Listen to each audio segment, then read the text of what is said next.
Hi everyone! Welcome to my channel. It's another apple cake recipe. This time, this apple cake recipe is without eggs and butter. Come with me and join me in baking this cake. Let's get started. In a bowl, pour milk, sugar, and vegetable oil. Or you may use seed oil. Give them a mix.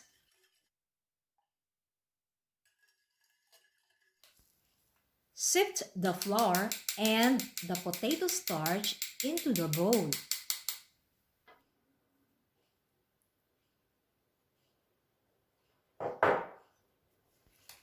Give them a mix.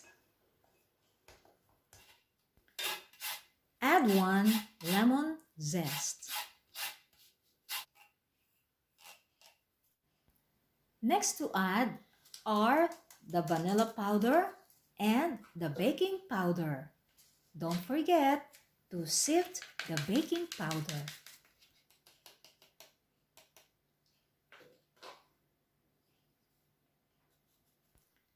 Set aside the batter and start grating 3 apples, including the apple peels.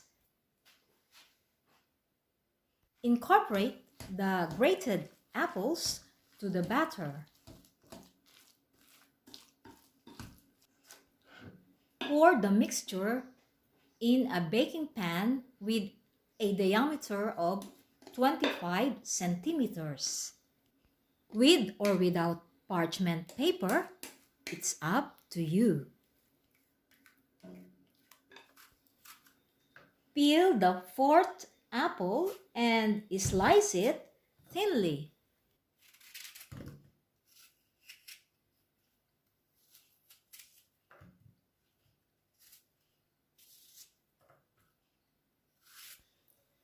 Decorate the top with thin slices of apples to form a flower. Sprinkle the top with white granulated sugar.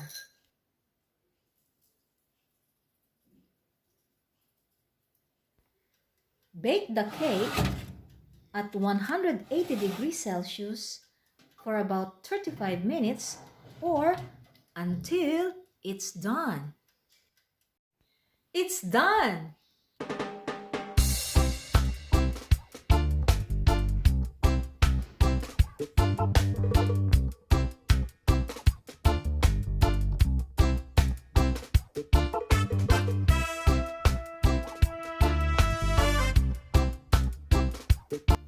Sprinkle powdered sugar when it has already cooled down.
Delicious!